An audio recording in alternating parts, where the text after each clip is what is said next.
J'espère que Anthony revient ou peut-être je vais commencer mon little talk, je ne sais pas. Et c'est-tu correct si j'utilise de l'anglais des fois? Mon français. Oh, private Q&A. Bon, hey Oh. Greg. Ah, bonjour. Bon, on a essayé de régler un petit problème technique, mais ça devrait être correct. OK, excellent. Fait que pour répondre à ta question, tu peux utiliser autant d'anglais que tu veux. Je pense que mon est bien à l'aise avec ça. Pas de stress. Perfect. Bon, ben pour commencer, tout le monde, premièrement, merci d'être là. Je me présente, Anthony Fontaine, technicien chez Avalanche Québec. On a la chance d'avoir un panéliste qui nous vient tout droit de Revelstoke en ce moment, Greg Hill. Donc guide de la CMG et promouvoir les pratiques éco-responsables en ce qui concerne le ski du backcountry.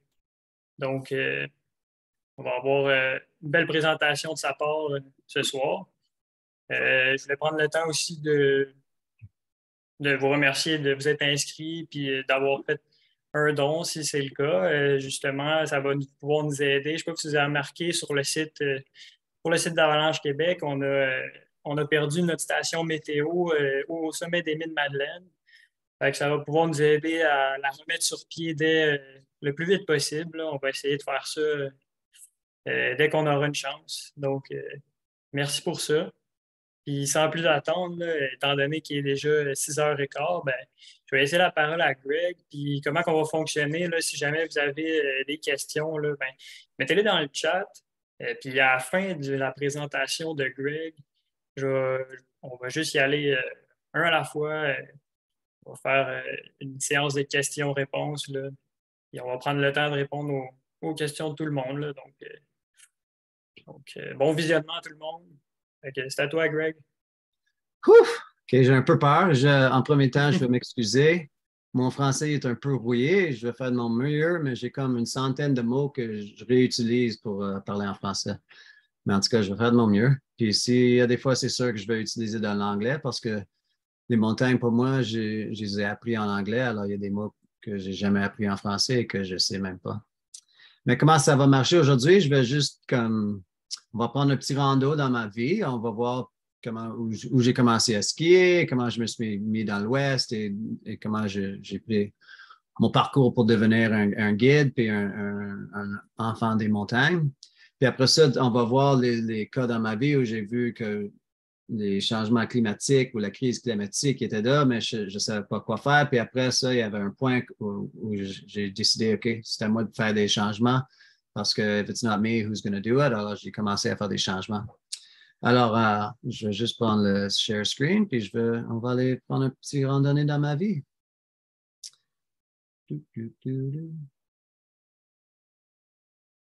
Share screen.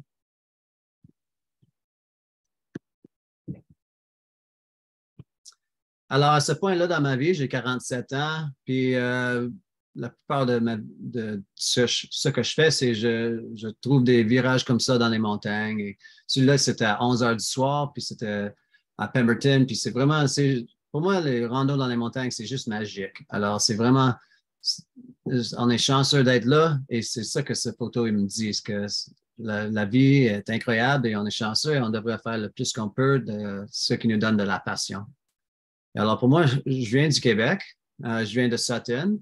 Alors, j'étais né à Sutton, puis j'ai commencé à skier à Mont-Sutton, je ne sais pas, à l'âge de 2 ans, et c'est tout ce qu'on faisait durant l'hiver. Pour moi, j'ai beaucoup de mémoire avec ma famille que quand il y avait 20 cm de poudre, comme dans cette photo, on n'allait pas à l'école, puis on allait skier. Alors, pour moi, je pense que c'est ça le ski pour moi. C'est comme skipping school, puis c'est juste, it's freedom and fun. Puis c'est à cause de ma famille que j'ai cette sensation.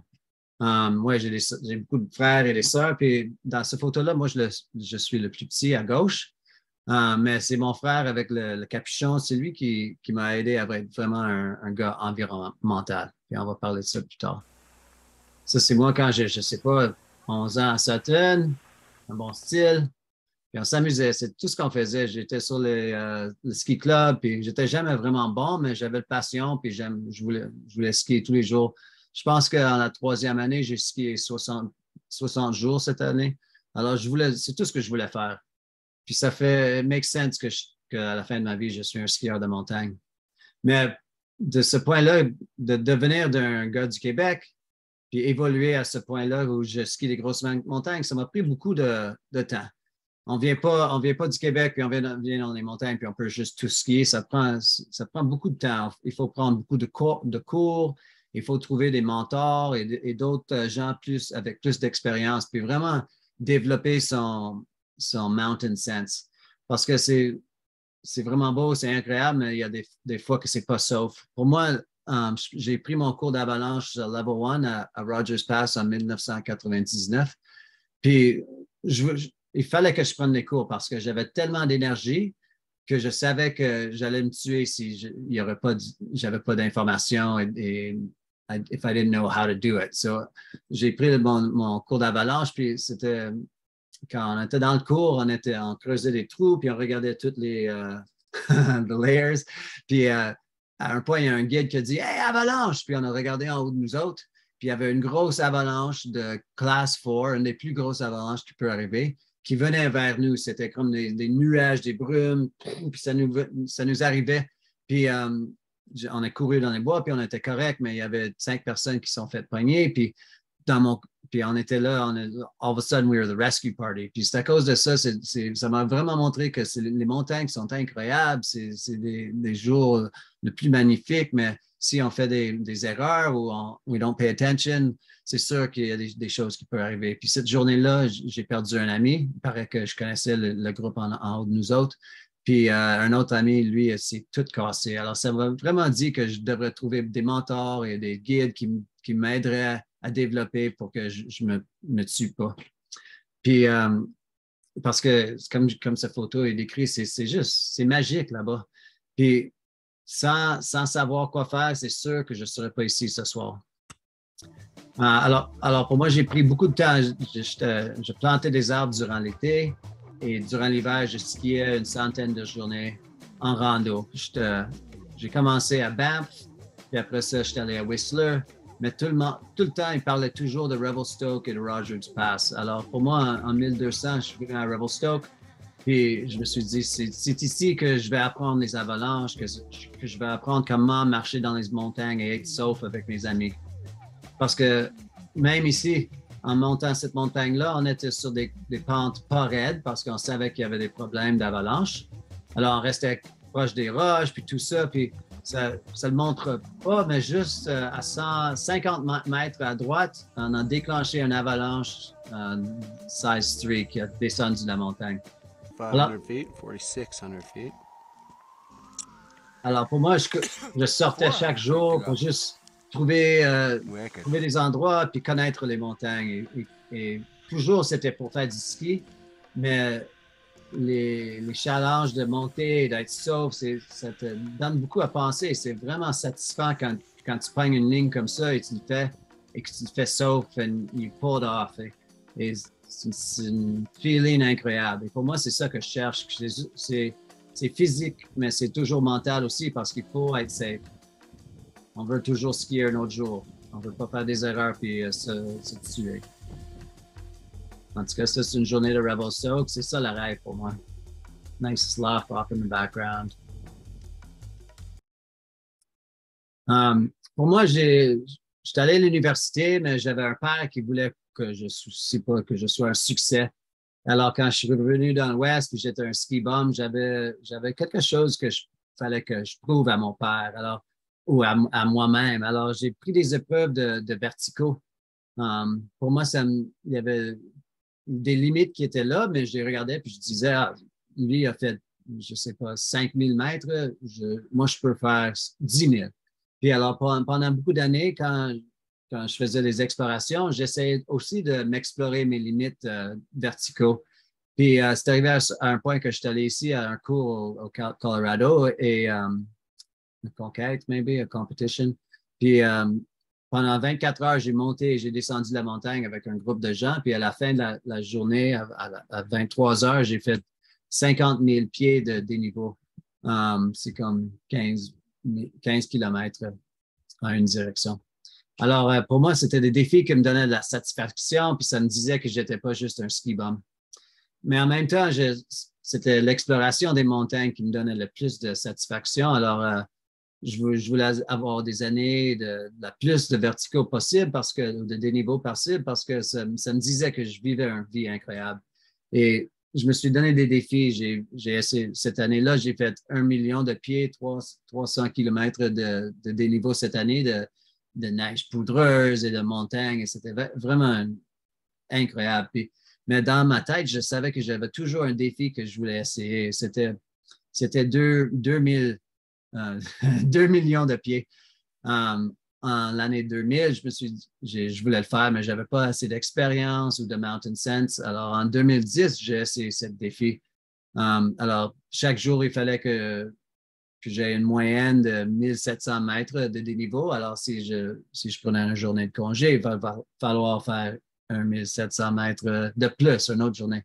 Alors, c'était un défi d'une année incroyable. Puis, c'était plutôt aussi, comme j'ai dit, c'est l'exploration. Et pour moi, c'est de porter mes amis et de trouver des montagnes et des descentes qu'on n'a jamais faites. En même temps, c'était un défi de numéro. Alors, chaque jour, il fallait que je sors et que je trouve la poudre et je fais des expériences et des choses comme ça. Puis, il fallait aussi que je ne fasse pas d'erreur parce que l'erreur, c'est la fin. Yeah. Don't go there. Yeah! Awesome. Tired. But another amazing day out here. Just boot packing, shredding, summiting. God. Yeah. Alors oui, j'ai des partenaires incroyables. À cause d'eux autres, on peut toujours aller puis avoir ces expériences. Mais pour moi, j'étais toujours sur mon petit numéro sur ma montre. Mais c'était toujours, comme j'ai dit, c'est pour des moments comme ça, avec mes amis Joey ici en splitboard, puis d'avoir quand la nuage, le sunset.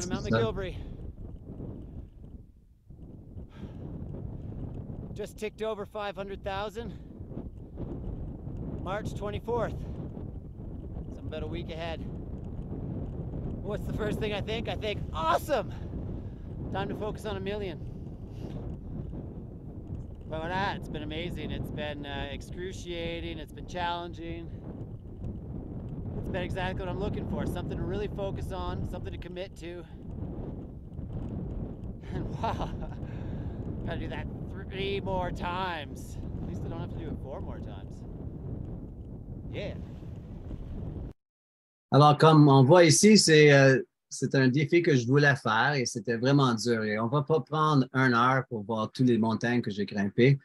Mais en cette année-là, j'étais allé au Chili et Argentine durant l'été. J'ai fait 277 journées de ski. J'ai pris beaucoup de journées de congé aussi parce qu'il fallait relaxer avec ma famille et mes enfants. Et j'ai grimpé 77 montagnes différentes. J'ai fait des first ascents, puis plein d'expériences. Mais pour moi, ça m'a montré si on a des rêves, puis on a le vouloir, et on peut s'entraîner et vraiment se fixer sur un but que, en tout cas pour moi, que if I believe in it, I'm able to accomplish what I believe in. Puis c'était une année incroyable. Ça m'a vraiment changé. So are you there? Yeah, there she is.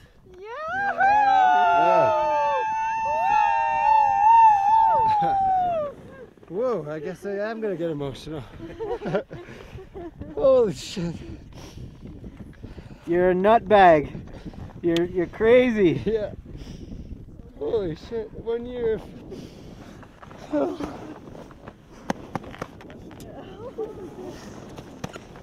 Yeah, Don got me started back there.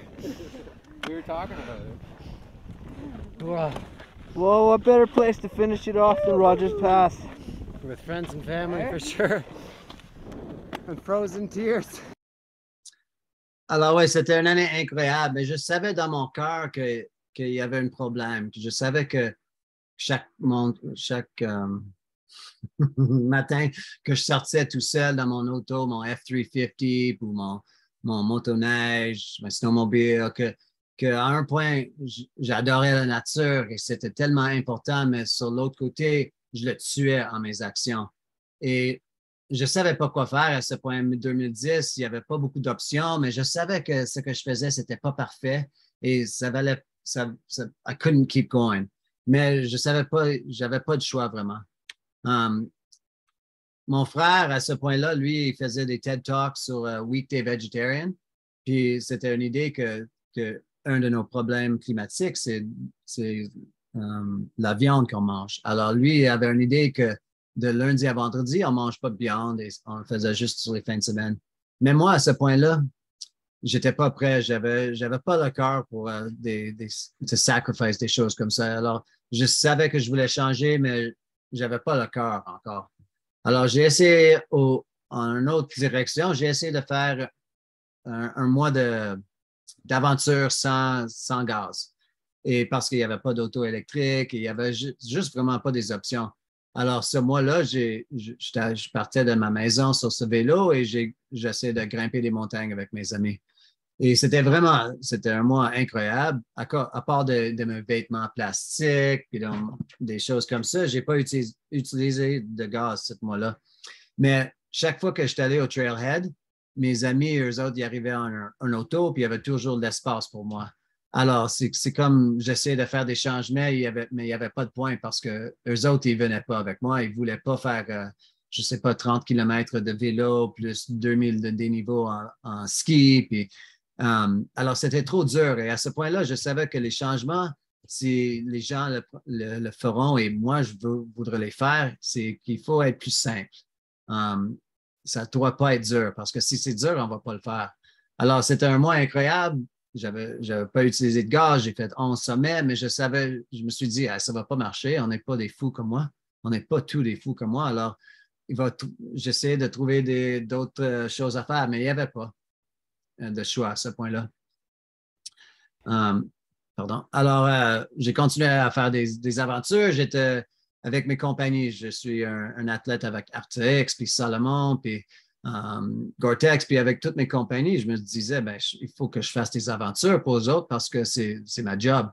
Alors, j'ai continué à faire des aventures, puis, mais je savais dans mon cœur, il y avait des problèmes. Je regardais mes enfants et je me disais, hey, qu'est-ce que je fais ici? Je leur démontre qu'on devrait juste faire des expériences puis s'en foutre des résultats climatiques et environnementaux. Alors, je suis allé en Pakistan. What do you think about this place so far? Today I'm psyched. We're going out skiing. And there's a little bit of fluffy powder. Look at this. Look at this. Himalayan powder waiting for us. I'm psyched. And that thing is wicked looking.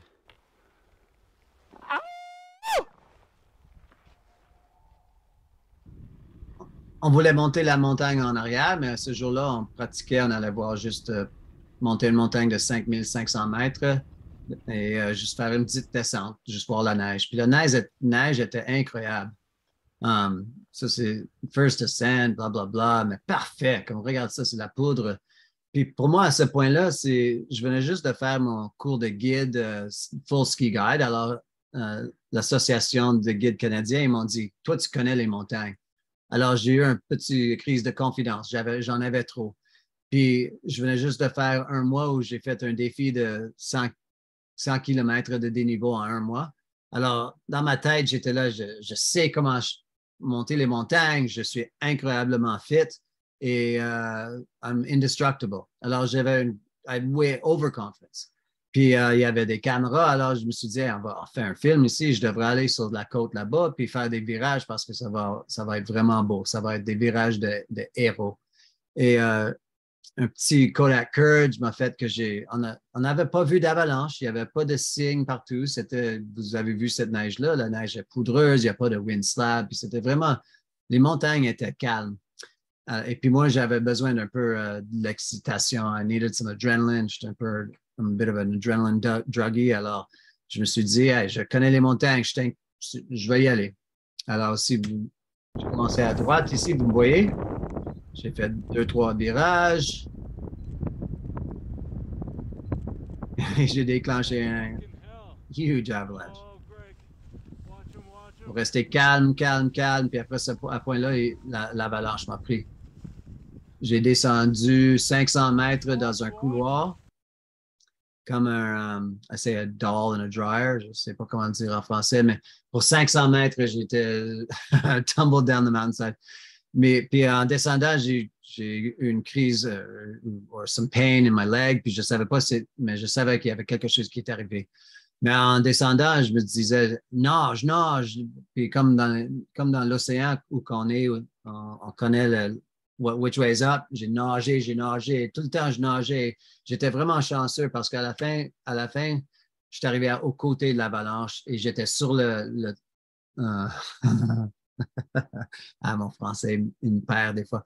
I was right on top. Puis j'étais vraiment chanceux parce que si j'aurais atteint la fin de l'avalanche, c'était comme, je ne sais pas, 8 mètres de neige. Mais je ne sais pas si c'était la chance ou quoi, mais j'étais juste à côté puis j'étais correct. Ça m'a cassé la jambe et je me suis fait mal à l'épaule, mais à part de ça, il n'y avait rien. J'étais quand même chanceux. À ce point-là, j'étais encore content parce que je pensais que l'hélicoptère ce serait là dans 1 heure puis j'aurais pas de problème.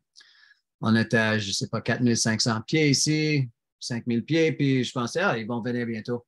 Mais à Pakistan, ça prend beaucoup de temps et à la fin, on a fait un snow cave, on a dormi dans les montagnes, puis on a passé 24 heures avant que l'hélice vienne me chercher.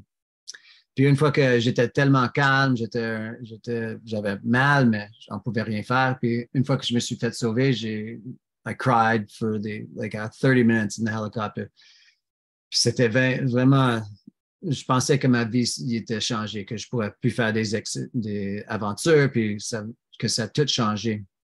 Et pendant 6 mois, j'étais sur mon divan en haut, je fumais du pot et je prenais du physio, mais je ne savais pas ce qui arriverait. Mon physio, elle m'a dit que c'est possible que peut-être je ne monterais pas les montagnes parce que ma jambe était vraiment, vraiment cassée.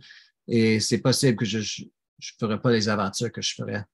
Alors pour moi, j'avais une crise. Puis je me suis dit, c'est qui Greg Hill? Je suis qui? Sans mes défis de montagne, c'est qui Greg Hill? C'est quoi j'ai donné à la vie? Alors, en ce bout de crise, je me regardais, puis je regardais mes enfants et je me disais, qu'est-ce que je peux faire pour l'environnement? Comme si j'aurais mouru dans l'avalanche, tous les gens ils auraient dit, c'était cool, il a fait beaucoup de défis, mais il s'en foutait du monde. Même mes enfants, ils auraient juste connu un gars qui était selfish, puis il faisait toutes des choses pour lui-même. Alors, quand j'étais sur mon divan, je me suis dit, hey, qu'est-ce que je peux faire? Comment je peux changer? Je suis un athlète avec toutes ces compagnies. J'ai un petit voix. Est-ce que je peux utiliser mon voix pour faire des changements, pour aider du monde à changer? Et je savais que peut-être je pourrais utiliser mon voix, mais je savais aussi qu'il fallait que moi, je change en premier, que je ne pouvais pas parler de faire des changements environnementaux si moi, je ne les faisais pas en premier. Alors, j'ai vu des glaciers alentour de nous autres et je savais qu'ils changeaient tout, they were shrinking. Mais comme ils n'ont pas de voix, eux autres. Alors, j'ai décidé d'avoir un voix pour les glaciers. Ici, on voit la dernière fois que j'étais ici, ça c'était en 2018. Puis, ça faisait 12 ans que je n'étais pas à ce point-là. Puis, regardez le glacier. Le glacier, il est disparu. Il est à 150, 200 mètres d'où il était en 2006. Alors, j'ai décidé que ça va être moi qui va parler. Je vais faire des changements et je vais aider au monde pour qu'eux autres qui peuvent changer aussi. Que je vais trouver des choix plutôt faciles ou plus faciles que peut-être tout le monde peut les faire. Parce que moi, j'ai des enfants et je voulais les montrer qu'on peut être différent. On peut avoir des aventures, mais on peut aussi avoir des aventures plus éco. Donc, ce n'est pas juste avec des hélicoptères qu'on peut avoir des belles journées, mais peut-être il y a des choix. Puis ici, je ne sais pas si vous voyez, mais ça dit « Daddy, what did you do in the climate war? » Et c'est vraiment ça. Je me suis dit, c'est quand je meurs, je veux savoir que moi, au moins, j'ai fait quelque chose, que j'ai fait le plus que je peux. Que même si ça a l'air qu'on ne peut pas changer, ça va changer sans nous, j'ai dit, ben moi, j'aimerais faire quelque chose. I'd like to be on the side that's fighting climate change. Alors, j'ai fait une empreinte de carbone. Je ne sais pas si vous autres, vous en avez fait, mais c'est vraiment intéressant d'en faire parce que ça te donne des idées où tu peux changer et les choses que tu peux faire. Alors, ça, c'est mon empreinte de carbone en 2016, je pense. Et on voit qu'il y a beaucoup, pour moi, à ce point-là, j'étais avec Arc'teryx, puis eux autres, puis il y avait des fois que j'étais à la France, une journée ou une semaine, je faisais du ski, je retournais chez nous à être un parent et un copain à ma femme. Puis la semaine après, j'étais allé à la Norvège pour faire une autre aventure de ski. Alors, c'était sûr qu'un des endroits que je pourrais changer, c'était les avions, utiliser les avions. Et si on regarde ici aussi, c'est mon auto, 8,7 metric tons. Puis c'est sûr que ça, j'avais plus que ça parce que ça, c'était pas mon snowmobile. C'était vraiment dur à donner des numéros, mais je savais qu'il était gros. Alors, j'ai parlé à mes sponsors, Arc'teryx, puis Salomon, puis eux autres, puis j'ai dit, hey, je veux vraiment changer comme, je sais que je suis un aventurier, mais c'est possible que je vais être un aventurier éco. Et je me suis rendu compte que moi, comme athlète, je suis un storyteller. Alors, si je pourrais avoir des stories environ qui sont intéressants et que ça aide à des personnes à changer, que ça vaut la même qu'aller à la Norvège puis faire des descentes. Alors, les premiers changements que j'ai faits, à ce point-là, I was finally at the place que je pourrais faire ce que mon frère en parlait. Et toute ma famille, on est devenus des weekday vegetarians. Et pendant 6 ans, on a fait ça. On a changé un peu maintenant parce que mes enfants sont des teenagers puis ils veulent de la viande. Mais pour beaucoup d'ans, c'est ça qu'on faisait. On faisait lundi à vendredi, on mangeait du tofu et je ne sais pas, des beans puis des choses végétariennes. Et les fins de semaine, on mangeait de la viande. Et c'est vraiment un endroit qu'on peut changer facilement. C'est des choix chaque journée. Tu t'en vas au je ne sais pas, A&W, puis tu peux trouver le Beyond Burger. Puis juste en prendre ce choix-là, tu aides l'environnement. Puis c'est vraiment simple. Puis tu as toujours ce choix-là chaque jour, puis c'est juste simple. Il ne faut pas toujours les faire, mais quand tu les fais, ça aide. À ce point-là aussi, mes amis Chris Rubins puis des autres athlètes Salomon sont allés au Greenland, puis eux autres, Chris, il avait vraiment un problème environ. Il savait que sa vie d'athlète n'était pas bon. Alors, lui, il était un guilt trip. Il était dans un endroit qui voulait changer. Alors, pour moi, à ce point-là, je regardais déjà pour des autos électriques parce que en Colombie-Britannique, l'énergie électrique, c'est 98% de l'eau, hydro, comme au Québec, je pense. Puis je savais que l'énergie est vraiment meilleure que du gaz. Alors, moi, je voulais faire des aventures électriques, mais il n'y avait pas encore des autos pour moi. Il y avait juste des Tesla de 90 à 130 000, puis moi, je n'avais pas ça. Alors, Rick Chris et moi, on cherchait des défis plus enviraux. Alors, on a fait un film comme celui-là, qu'on est parti en vélo, puis on a fait un rando de 10 jours dans les montagnes, et on est revenu à Revelstoke, puis c'était une aventure sans carbone, puis sans gaz. Puis c'était le commencement. Puis après ça, on a pris un auto, puis on est parti oh, sorry, this is the wrong one. On a pris de Vancouver, puis on est descendu de Vancouver à Californie, puis on a monté 7 volcans. Puis ça, c'était la première aventure électrique pour nous autres. Puis ça nous a donné le goût des aventures plus éco. Puis après ça, on a fait un film. Puis c'est ça, la ligne bleue ici. On a descendu avec un Tesla. Puis on a fait un drive de 6000 km en Tesla. Puis on faisait du ski et des aventures. Et c'était vraiment, ça nous a montré qu'on peut changer et il y a d'autres options. Et à ce point-là, moi, j'ai parti du F350 à gauche et je me suis acheté mon petit Bolt à droite. Puis comme j'ai dit, en Colombie-Britannique, c'est vraiment, l'énergie est vraiment bonne, alors c'est une option. Puis je ne vais pas vous dire que c'est parfait, mais c'est sûr que c'est meilleur que ce que j'avais. Puis maintenant, je me suis dit, OK, je vais faire des histoires pour Arc'teryx pour eux autres, alors qu'est-ce que je vais faire? Puis j'ai pris un défi. pas c'était un défi, je vais le dire, vous pouvez aller voir dans 2 minutes, mais je l'ai fait pour mes enfants. Je voulais juste, et le monde, je voulais juste leur montrer que quelqu'un comme moi qui a une empreinte carbone incroyablement gros, qui peuvent changer.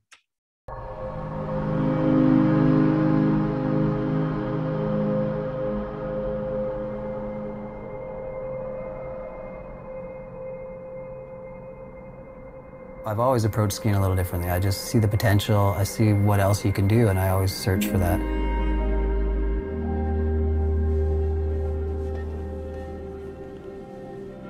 I've always set big goals for myself. In 2010, I climbed and skied 2 million feet, climbing 77 summits along the way. Nobody had ever done that before. And after that, I wasn't really sure what my next goal would be. To me, skiing right now is just incredible. It's these moments in the mountains where we're just lucky to live. I'm kind of at a point in my life where I'm looking at my kids and I'm wondering, what am I teaching them? And I looked at myself and I said, well, I'm teaching them to live selfishly and not care about your effect on the world. I said, it's time to change. It's time to curb my carbon footprint. So I sold my big truck. I sold my snowmobile. I got an electric car. Tried to stop flying as much as possible, and I've been skiing locally. It's so much more fun to really get to know your backyard.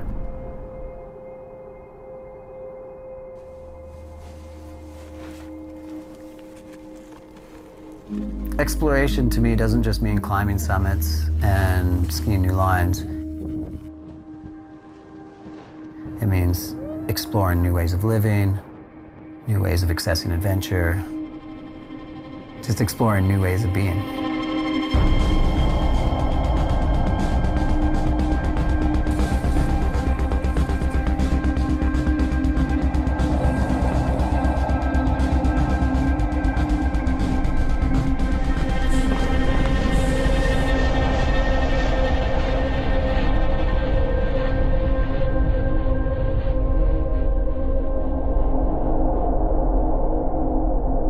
In this time and age, the way we share all our ideas is through videos and stills. My hope is that through filming and sharing all my adventures and proving that this is possible is that people will undertake it and join the movement. I don't see myself as an activist, but if I look at my actions, I realize I am, and that I'm pushing and promoting an idea that I firmly believe in. And it's fun to bring people along on that journey and ideally help convince them that it's the right way. So I've set out to climb 100 summits in an electric vehicle, just to prove that these types of adventures are possible. I am just one person, but I hope I can inspire others to take up this challenge and make a difference. Ouais, alors j'ai pris un défi de monter 100 montagnes. Une centaine de montagnes, pardon.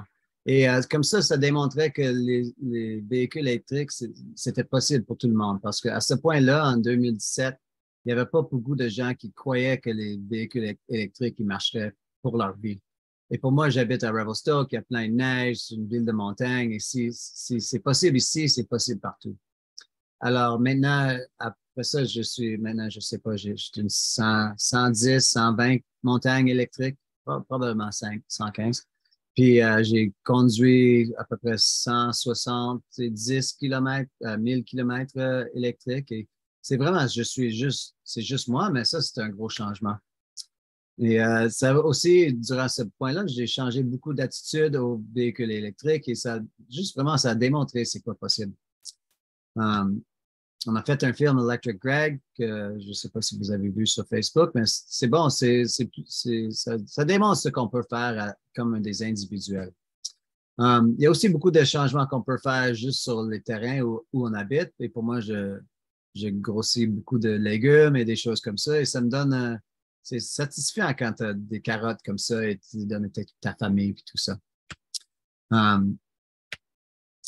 Alors, comme ça, on peut continuer à regarder les changements qu'on peut faire. Et pour moi, il y a The House, il y avait ma maison. Alors, cet été, j'ai fait d'autres choses. J'ai mis des fenêtres nouveaux, j'ai mis du outsolation et j'ai mis des solar panels. Et c'est tout des petites choses qu'on peut faire, mais ça donne de la satisfaction. Et c'est sûr que je vais toujours avoir une empreinte, un big footprint, mais le plus qu'on peut faire, c'est it's just better, you know, les petits changements qu'on peut tous faire, si tout le monde en fait des petits changements, ça fait des gros changements. Et c'est sûr, maintenant, je prends des avions des fois et je ne suis pas parfait. Et c'est sûr qu'on ne va jamais être parfait, mais il ne faut pas être peur d'être parfait. Il faut juste commencer à changer parce que sans changer, ça ne va jamais arrêter. Mais si tous, on peut changer les attitudes, ça marche. Puis, une des façons à aider tout le monde à changer, c'est de joindre des non-profits comme Protect Our Winters. Comme ça, on peut avoir un voix ensemble qui est plus fort et on peut parler au gouvernement et faire des changements plus systématiques. Et c'est ça que pour moi, je dis toujours à tout le monde, c'est un des gros changements, c'est de joindre quelqu'un comme Pau et vraiment, ça aide à faire des changements. Ça, c'est des choses que j'ai faites. Pour moi, je voulais juste aider du monde à changer. Et moi, je ne sais pas, je ne suis pas un scientiste, mais je suis capable de juste voir ce qu'on peut faire et qu'on peut tous changer et aider des gens à changer. C'est satisfaisant, puis ça donne, it just feels good. Mais il y a aussi quelque chose que je voulais vous montrer avant qu'on va au Q&A, mais c'est ça qui est bon. Be the change you want to see in the world. C'est ça, c'est vraiment important. On pense à toutes les choses, on a peur de changer, mais changer, change un petit peu, puis peut-être ça va marcher pour un bout de temps. Moi, pour 2 ans, on avait des... I forgot what chickens are called in French. Des poulets. J'avais des poulets ici, puis je pensais, hey, c'est parfait, mais ça n'a pas marché pour nous autres. Puis, c'est ça n'a pas marché. Puis, I don't have to beat myself down because it doesn't work. I tried it, and, you know, it didn't work. C'est la même chose avec le Weekday Vegetarian. On l'a fait pour beaucoup de temps, mais à un point, ça ne marchait pas, mais puis on a changé. And we just can't be guilty of the fact that it doesn't work. But on a toutes des choses qu'on peut changer dans notre vie.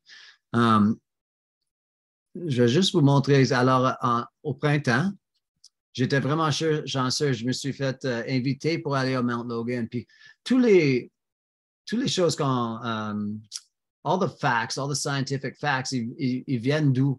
Puis, on base toute cette information sur des scientistes. Puis, pour moi, comme on dit toujours que les changements climatiques, on sait que ça vient de quelque part, on sait que ça change, mais c'est-tu la vérité? Puis pour moi, je me suis fait inviter sur un trip à Mount Logan dans le printemps.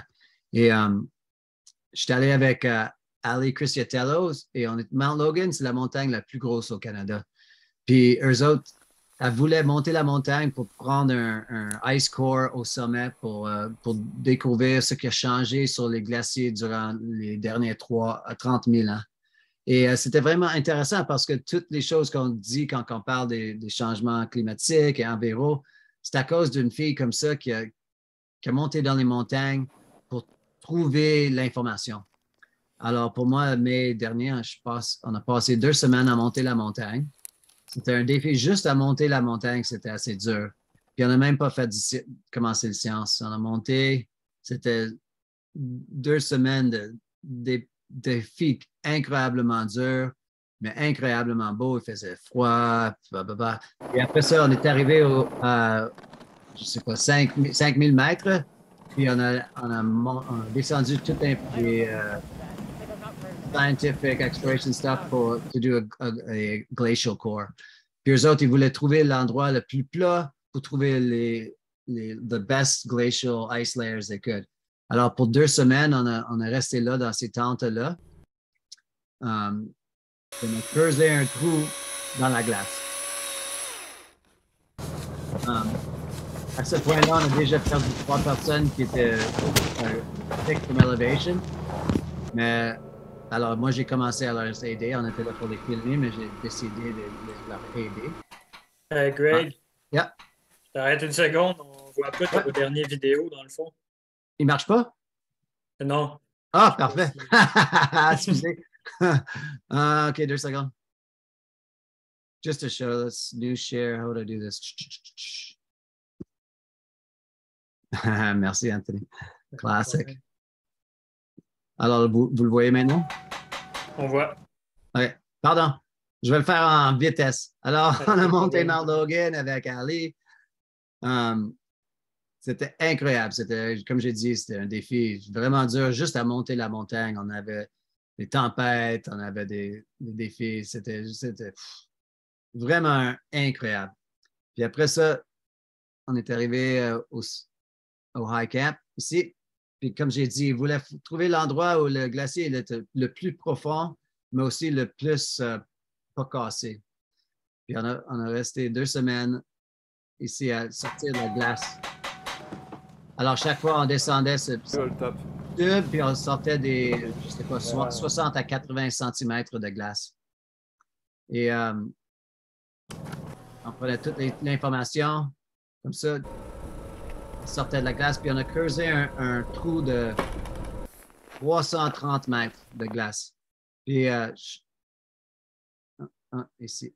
Chaque jour, quand on pouvait, les hélicoptères ils venaient prendre les morceaux de glace et ils les ont renvoyés à Edmonton où ils font la science avec. Puis à ce point-là, c'est un des glacial core le plus impactful qu'elle a jamais trouvé dans sa vie. Puis ça va vraiment donner de l'information aux températures et tous les changements et les forest fires, puis plein d'informations comme ça qui peuvent aider à trouver comment le monde y change. That's a bummer you guys didn't see it all. Sorry about that. En tout cas, à ce point-là, tout ce que moi je veux dire, c'est qu'il ne faut pas avoir peur de changer. Et quand il faut tous changer, on peut faire des petits changements. Des changements qui marchent pour ton ami, peut-être qu'ils ne vont pas marcher pour vous, mais on peut tous changer. Let's go back to the end. Alors, j'ai vu qu'il y a des question and answer. Let's go to those and stop sharing here. Stop sharing. Alors, merci beaucoup, Greg. Je m'excuse que ça n'a pas marché à la fin, j'ai oublié ça. C'est un petit détail. Comment on va fonctionner là, pour les questions? Là? Faites juste lever votre main ou écrire la question dans le chat là, si vous préférez. Vous pouvez lever votre main, puis moi, quand je la vois lever, je peux juste vous permettre de parler là, directement à Greg. Donc, allez-y, lancez-vous. Oui, je vais parler un peu aussi quand you can get your questions. Mais maintenant, à ce point-là, moi, qu'est-ce que j'essaie de faire avec mes clients de guide, c'est que c'est sûr qu'on va tous voyager. Puis moi, je suis un guide, alors je veux que les personnes ils voyagent à Revelstoke pour que je puisse les amener dans les montagnes. Et moi, j'essaie de toujours avoir la discussion parce que ça, c'est une des choses le plus importantes, c'est qu'on en parle. Puis une fois qu'on est ici, moi, j'ai des cours que je fais aussi que je vous renvoie des empreintes carbone et vous les faites et on peut les regarder ensemble et trouver des places qu'on peut changer parce que c'est dur à trouver les changements et on ne sait pas quoi faire. Puis, moi, j'essaie d'aider du monde et mon frère, lui aussi, il y a quelque chose qu'il appelle les Carbonauts et c'est un cours pour du monde qu'ils peuvent prendre pour faire du changement. En tout cas. Oui, VR, oui, j'étais avec Cody sur 3 différents défis qu'il a fait. Oui, Cody, c'est un exemple aussi. Lui, il voyage partout pour son défi, mais je sais que pour lui, ça commence qu'il veut changer aussi parce qu'il sait que son empreinte est tellement gros avec son défi. Il y a des gens qui lèvent la main ou peut-être juste m'écrire dans le chat si jamais ça ne marche pas. Ouais, OK, j'en vois. On peut y aller avec Myriam. Oui, allô, excusez, ma caméra ne fonctionne pas, mais merci pour la présentation. C'était vraiment super intéressant. Ma question, en fait, ça porte sur l'équipement en tant que tel. Est-ce que tu essaies de faire des pressions sur tes commanditaires pour changer aussi les méthodes de production? Ah oui, c'est ça. Alors, j'en ai pas parlé. Au début, quand moi, je commençais à changer, les compagnies n'en parlaient pas. Mais maintenant, c'est comme, on en parle toujours. Et c'est une des choses que j'adore faire. Avec Arc'teryx, eux autres, ils ont le Rebird ou Regear. Alors, ils prennent des équipements et les fixent et les bring them back to life. Puis, j'essaie toujours de les pousser parce que eux autres, ils savent qu'ils doivent changer. La même chose avec Salomon. Je regarde mes bottes maintenant, puis je sais pas, 30%, c'est recycled material. Puis ça continue à changer. Ouais, c'est vraiment un sujet qu'on en parle toujours avec toutes les compagnies que je travaille avec. Donc, il y a une progression finalement. Là. On partait de loin parce qu'à part Patagonia, en fait, je ne connais pas beaucoup de compagnies qui mettent ça vraiment de l'avant. Mm-hmm. Non, mais c'est sûr, il y a beaucoup de compagnies comme les montres que j'utilise, Sunto. Eux autres ils font aussi, toutes leurs montres, ils savent comment the footprint is, puis ils le font le plus petit comme solar panels, puis recycled metal, puis des choses comme ça. Puis aussi, quand tu l'achètes, ils te disent c'est quoi l'empreinte and they also offset it. Puis des offsets, c'est pas parfait, mais c'est un commencement. Mais ouais, je pense que la plupart des compagnies, plutôt d'aventure ou du outside ou whatever, eux autres, ils veulent changer, c'est sûr. OK, merci. Mais c'est dur parce qu'on veut tous des vêtements neufs et qui marchent, mais ouais, ça va prendre un peu de temps. Mais quand même, tu as dit Patagonia, eux autres, ils ont dit, hey, achète pas nos choses. On veut aider le monde. Puis on a dit, achète pas nos choses. Puis c'était un des marketing le plus gros qu'ils ont jamais fait. People bought so much of their stuff when they said not to buy their stuff. Ouais. Merci. Non, de rien.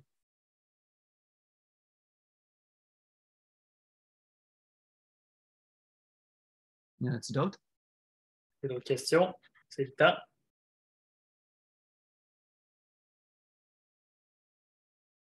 Oui, c'est sûr que maintenant, you vote with your dollars. Alors, chaque fois que tu achètes d'une compagnie, c'est mieux d'acheter qu'un d'une compagnie qui essaie d'être meilleure.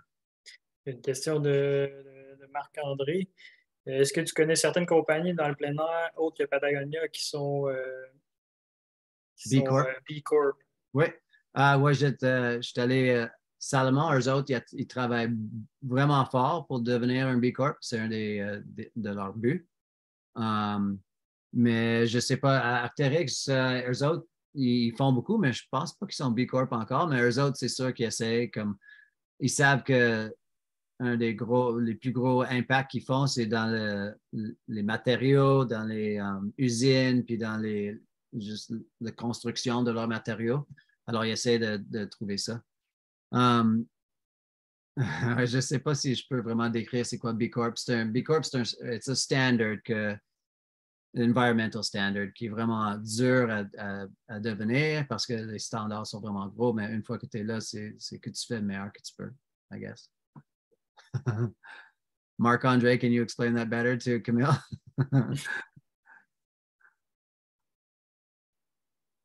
Moi, je me demandais, est-ce que tu te fais souvent demander pour faire des expéditions avec des expéditions scientifiques, justement comme tu as fait au Mont Logan? Non, c'est pour ça que je voulais le montrer. Pour moi, c'était incroyable d'être comme ça sur Mount Logan. Puis le but, c'était pas de grimper la montagne, c'était plutôt de trouver de l'information puis aider la science. Puis l'avez-vous grimpé quand même, finalement? Non. Même Non, j'étais, je sais pas, de 3 heures du sommet pendant 2 semaines, mais non, le but, c'était le Ice Core, puis c'était vraiment important, alors on n'a jamais fait. Mais je vais retourner. C'est pas trop loin en plus.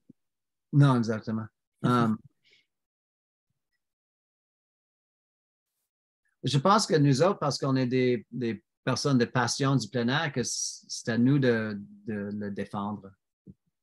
C'est à nous de démontrer que c'est important parce que nous autres, on est toujours là, on est dans le paysage, dans la nature. VR à part du picture clothing. Picture, c'est vraiment intéressant. Eux autres, tous leurs vêtements sont le plus éco qu'ils peuvent. C'est du recycled bottles. Puis mon ami, mon copain, Chris Rubens, lui, il vient juste de changer, puis il travaille avec eux autres. Et j'ai hâte de voir si leurs vêtements sont assez bons. Parce que même s'ils sont plus éco, if they don't last long and you have to buy more, then it kind of it's counterintuitive. So, une des choses que the longevity of stuff is very important. Puis la même chose comme moi, Gore-Tex, c'est une de mes compagnies, puis eux autres, ils viennent juste de découvrir un Gore-Tex qui qui prend half the material of the previous Gore-Tex. Alors, comme ça, c'est un gros changement si c'est half the material. Although it's still some material and it's not great, it's still half the material. You know? Alors, toutes les compagnies essaient. Ouais. Est-ce que tu as perdu des sponsors quand tu as commencé à vouloir être un peu plus éco-responsable? Non, parce que tous mes sponsors, eux autres, ils savent qu'on était au point qu'il faut changer. Alors, ils étaient tous avec moi, mais comme j'ai dit, on est des storytellers. Alors, si j'ai encore des histoires et des films à faire qui sont intéressants, it doesn't matter what I'm doing as long as there's value that way. Ouais. Puis aussi, je suis un des gars qui les aide à changer et ils ont besoin de ça. Ils ont besoin des personnes qui sont là, hey, packaging, et pourquoi qu'on ne change pas ça? Et, ouais, on les aide à pousser et changer. Ouais. J'ai une question de Camille Leclerc. Étant donné l'urgence climatique, penses-tu que l'on ne devrait pas juste rester chez nous et skier dans notre backyard et ne pas succomber au voyage de ski, rôder le vêtement neuf, etc.? Ouais, c'est vraiment, c'est une des choses qu'on peut faire le meilleur, c'est de ne pas voyager. Comme moi, pendant les 120 sommets que j'ai faits, c'était toujours juste mon auto, puis je partais d'ici. C'est sûr que ce serait we should all do that, mais c'est dur. Comme moi, j'ai deux enfants, ils veulent voir le monde. Et en décembre, j'étais allé à Hawaï avec eux autres, puis c'était dur parce que je sais qu'on ne devrait pas y aller, mais je veux aussi qu'ils voient le monde puis qu'ils voyagent un peu. Alors, je pense que c'est juste de ne pas trop faire only do a little bit of everything. Je ne sais pas. It's a conundrum, c'est ça. Ouais, comme le problème c'est que tout le monde va voyager. C'est like go live in the woods and do nothing, c'est dur. Alors, c'est plutôt de juste balance it out. Parce que, comme je dis, on ne peut pas être parfait. Non, c'est certain. Il y a une question pour Maude à la Pocket. Tu peux parler, Maude? Oui, c'est la même question. C'est le voyage parce que c'est vraiment dur comme moi. Mais je travaille avec Salomon. Eux autres, ils veulent que j'y vais une fois par année à l'Annecy pour aider à tester l'équipement. Puis, en même temps, ils veulent que je voie comme cette année, peut-être je vais retourner à Mount Logan. Alors, je vais voyager pour y aller. Mais c'est vraiment dur. Puis, mais j'essaie juste d'en faire comme, je sais pas, 2 voyages par année. Mais même ça, c'est un gros. Puis, j'achète toujours les offsets, mais les offsets, c'est pas le meilleur, mais ça aide un peu. Mais c'est sûr que je sens guilt. Ouais, mais on ne peut pas tout faire. Ouais, c'est ça. And we can't, just because I'm being bad one day doesn't mean I can't be good every other day. C'est une des raisons que j'ai changé des choses dans ma maison cet été parce que ça, c'est l'empreinte qui continue chaque année, chaque jour. Alors, j'ai fait que mon empreinte de ma maison soit le plus petit possible parce que c'est sûr que je vais avoir des empreintes dans d'autres endroits. Ouais. Maude avait une question pour toi, je pense. Ouais, je voulais savoir s'il y a des steps que tu n'es comme pas prêt à faire personnellement pour la planète dans ton métier. Ouais, mais c'est ça, c'est comme j'ai pas voyagé pendant quelques années, 3 ans, je pense. Puis j'ai commencé à voyager encore, puis je voulais pas, mais en même temps, comme si quelqu'un te donnerait, je sais pas, te paierait pour aller, je sais pas, à la Norvège pour skier pour 2 semaines, c'est vraiment dur à dire non. Mais j'ai dit non pendant beaucoup d'années et je vais dire non encore, mais des fois, je vais dire oui. Si c'est mon métier, c'est l'aventure, alors des fois, il faut y aller. Ouais, that's probably it. Ouais, le végétarianisme, j'ai fait ça beaucoup, mais c'est sûr, à ce point-là, je ne suis pas tellement fort, mais it's hard. For sure. Ben effectivement, je pense qu'on est conditionné à ressentir de la culpabilité pour ce qu'on ne fait pas, là. Mm-hmm. Mais je souhaite quand même que tu réalises l'empreinte, l'influence positive que tu peux avoir dans un monde qui est quand même axé sur la consommation, sinon sur la surconsommation. Fait que je te remercie pour ça. I wish I could speak French like that. Exactly. Non, mais c'est ça. Et c'est pour ça que je dis aussi de rejoindre comme Protect Our Winters et des choses comme ça, parce que les changements personnels, c'est bon, mais quand tu vois que que Canada il donne 2,6 billions aux fossil fuels chaque année. You know, que notre CPP, tout notre argent, ça va beaucoup dans les oil sands puis plein de choses comme ça, Canadian Pension Plan.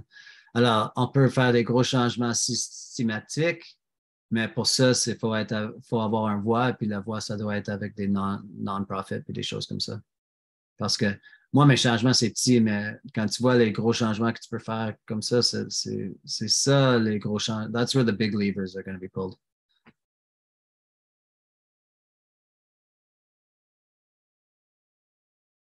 C'est deep. Yes. Est-ce qu'on aurait des dernières questions? Sinon, je pense que ça fait le tour. As-tu quelque chose à ajouter, Greg?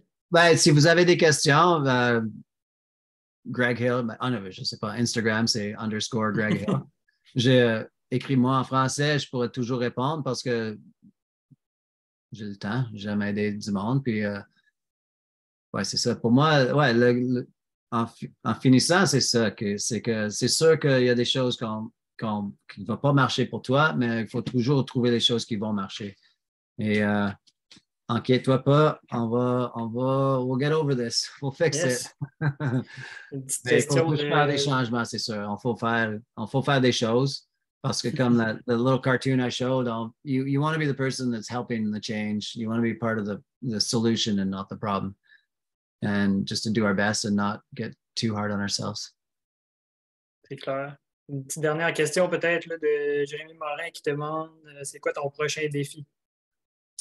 Je regarde des défis dans les Rockies. Pour moi, à ce point-là, j'ai des défis de, je sais pas, 40 de plus.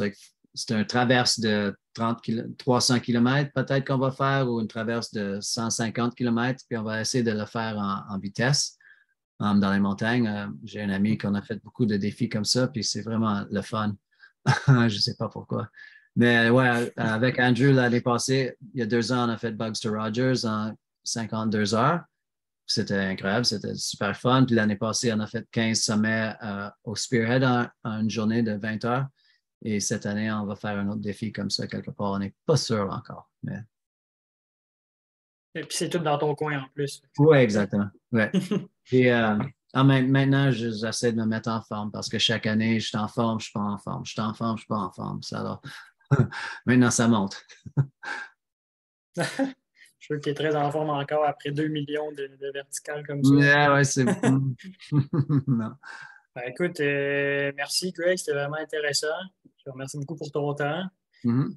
Et, au nom de toute l'équipe d'Avalanche Québec, on te remercie d'avoir été là, puis on remercie à tous les participants aussi d'avoir été là. Puis si tu as le temps, Greg, viens essayer de skier dans les Chic-Chocs. Il y a quand même des petits joyaux. Oui, je sais. Comme je t'ai dit, mes parents ils ont déjà skié là-bas et je veux y arriver. Ben, j'ai pas skié à Mont-Sutton depuis j'ai 30 ans maintenant, alors je devrais retourner. Bientôt. Excellent. Bon hiver tout le monde, sois sauf, prenez des cours. Une des choses de les montagnes, c'est que l'éducation n'y arrête jamais. Il faut toujours pay attention, puis prendre des cours, puis prendre des partenaires. Puis, hein? I don't know about Glen reopening. Ben, bonne journée, bonne soirée tout le monde. Salut, merci. Mm-hmm.